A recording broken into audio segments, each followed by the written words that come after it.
Hello and welcome back to our First Flight kickoff streams. My name is Jess and today we have another exciting project for you to dive into and use to improve your security auditing skills. These contests are designed as an opportunity for you to apply what you've learnt over on Updraft and to prepare yourself for a real competitive audit. This month we have some really exciting contests hitting Codehawks, including a ZK Sync contest with a $500,000 prize pool, so definitely make sure to check those out. But in preparation for those, check out the First Flights where you can improve your skills and your chances of earning some of those funds. As always, if you have any questions about the repo we're about to discuss, please post them in the chat and we will discuss them at the end of today's stream. Now, let's get started. This week's First Flight is a Starknet Auction protocol. Before I introduce you to our community member who contributed this code base, let's run through the contest details. So let me share this on the screen for you all. So this is the Starknet Auction contest. It did launch yesterday. Let's just run through the About section. So the Starknet Auction protocol is a simple auction protocol that enables the auction of NFTs using ERC20 tokens as a bid currency. The NFT owner is the admin of the protocol. The NFT owner deploys the protocol and starts the auction. The participants in the auction, called users, bidders, place bids, and each bid should be bigger than the previous highest bid. The participants may have multiple bids. After the auction time expires, the bidder who made the highest bid wins the auction and receives the NFT. The owner of the NFT receives the value of the highest bid, and the other participants can withdraw their unsuccessful bids. So that's a quick run through of the About section, just a quick introduction to the code base. Now let's go a little bit deeper. Let's welcome to the stage Bube, who actually created this code base and contributed it to the Codehawks platform. If you also want to contribute, you can as well. So make sure to message on the Discord if you'd like to. But here is Bube. So hello, Bube. Welcome. Please introduce yourself. Let us know how long you've been auditing, how you got into the space. Just a quick introduction. Hello everyone, I'm Bube. I have been in the Web3 security space for 1 year and 3 months. I started with Patrick's YouTube videos, then Cypher Draft, and I was an active participant in first flights at Codehawks. And now I am a security researcher at Codehawks and, of course, a developer of this first flight for the second time. Like Kairu, recently we see that many protocols use different languages such as Kairu, Rust, Move, and so on. So this summer I decided to start learning Kairu, and to develop a first flight is opportunity for me to increase my knowledge, and also I want to help the other hawks to get familiar with this new language, and I hope this will be helpful. Amazing. Thank you very much. And thank you very much for contributing the code base. So to get started with this code base, Bibu is going to run through the setup of the repo. But first of all, to get access to this, all you need to do is head over to the Codehawks platform, select here, view repo, and then you can clone that repo and get started. But I'm now going to pass you over to Bube, who is going to run you through the setup and show you how to get started. So I will now share your screen, and you could please run us through that. So this is a new language with new requirements. So we need to install firstly the SCARB and ASDF tools. Here is the briefly description of how this can be done. And after we are already with that, we can check if the SCARB is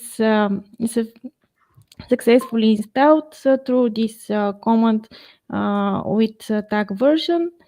So we will see something similar to this. Here is the link to the Kairu book where we can find some information about some potential problems and installation guide. After that, we should install the Foundry because the project use the Foundry framework. This can be done through this command. Then we should go SN Foundry up. Then we should add the plugin Starknet Foundry using the previously installed ASDF tool. And at the end, we install Starknet Foundry.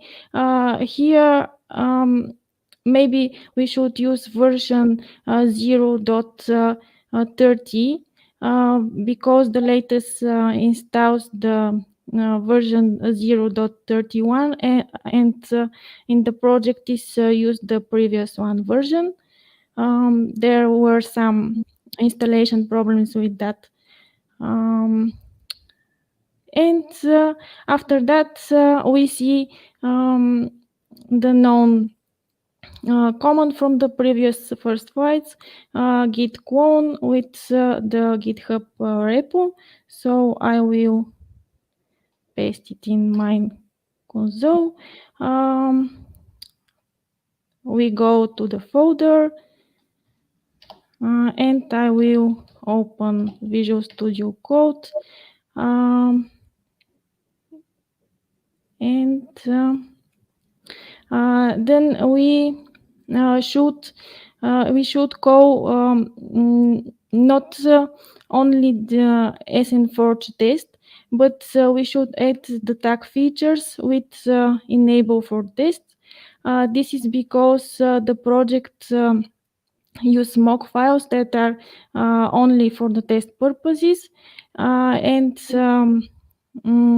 this when this feature tag is enabled, Cairo knows that the test files should use these mock files, otherwise the tests will fail. So I will open here my terminal and paste the command. It will be a little bit slowly, so I will start describe the files while this is compiling. Here we have several files. The first file is libcairo. Here we should define the modules that the project uses. And we can assume that this file is okay and it is out of scope. Then we have the mock files for the tokens. These are only for test purposes, how I said before. And they are out of scope. And the file that is in the scope is the Starknet Auction. We have 4 or 5 functions. The smart contract in Cairo starts with the interface of the contract, and all functions that are defined in this interface are public. Also, this interface is required because in that way the functions here can be called outside this contract. Then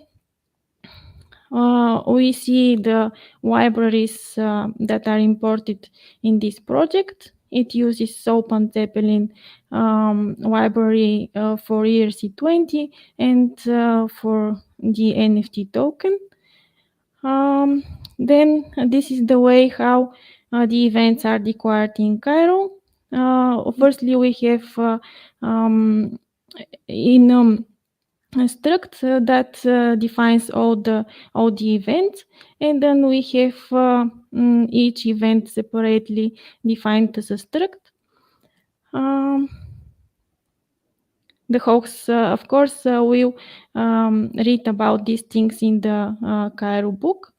Then we have the storage. Here is the storage of the contract. Here are the all variables that the contract uses and modifies. And then, of course, we start with the constructor.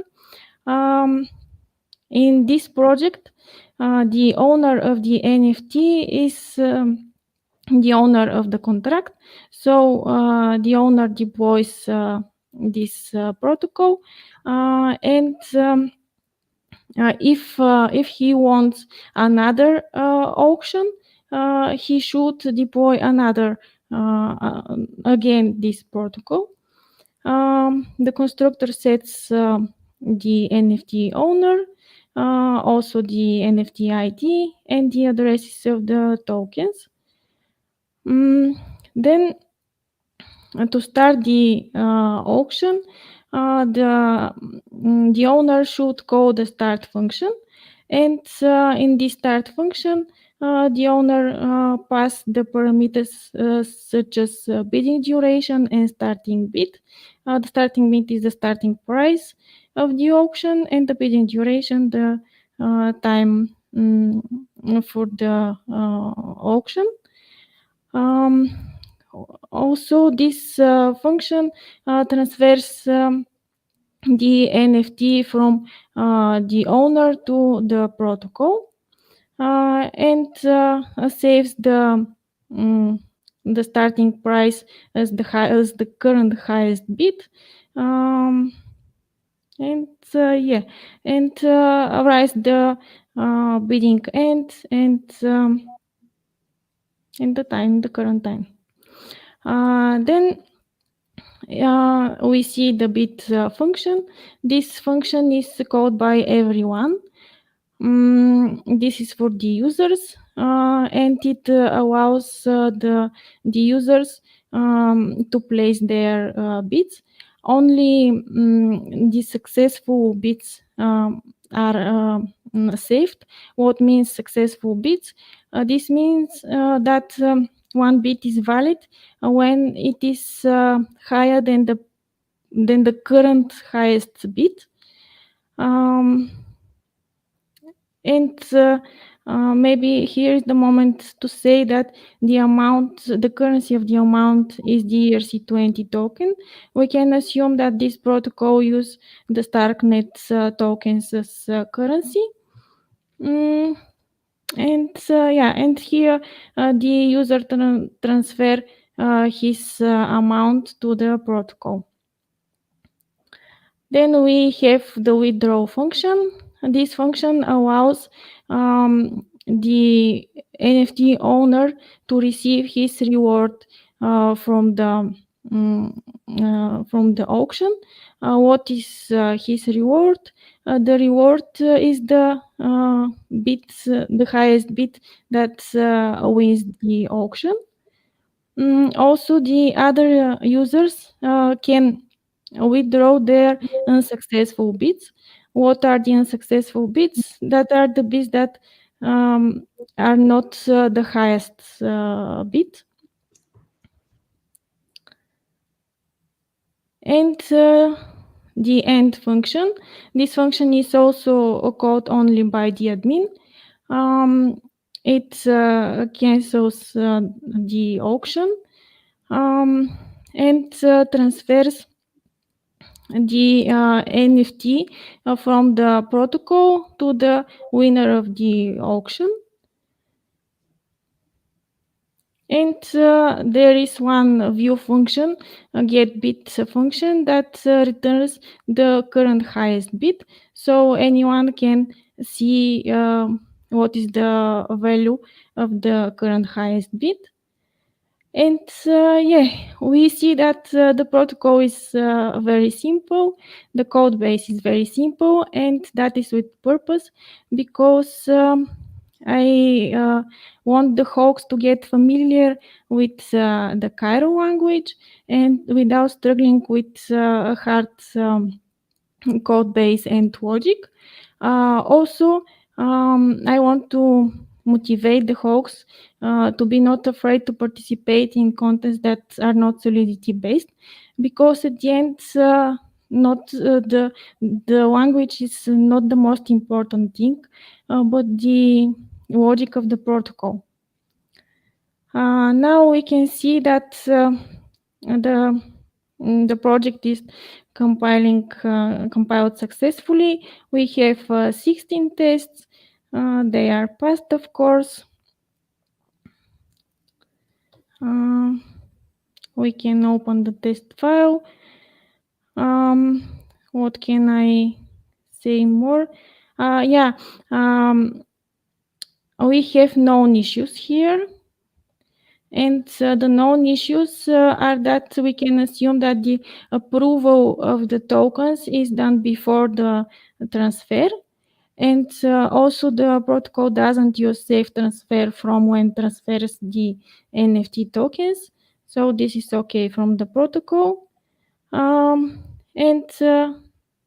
We say that the roles of these projects are the NFT owner and the bidders that place bids, and the highest bidder receives as a reward the NFT token. Yeah, if you have any questions. Amazing. Thank you very much for that run through. That was really helpful. So we've just run through the setup, we ran through the contracts. If there are any questions about this code base at all, make sure to head over to our Discord. It will be linked in the description below and you can ask any questions there. If you would like to submit your own code base for the first flights, then please head over to the Discord and let us know. And yeah, that was a very good run through. I hope you all get stuck into this first flight and get more familiar with Cairo. As I said, if you do have any questions over there, we have some big contests coming up on CodeHawks in the next couple of weeks. Yesterday, we did announce that $500,000 prize pool for ZK Sync, so make sure to stay tuned. But that's all we have time for today. So thank you very much for watching, and we will be back in 2 weeks' time with another First Flights deep dive. So thank you very much, and we will see you soon. Thank you. Goodbye. Bye-bye.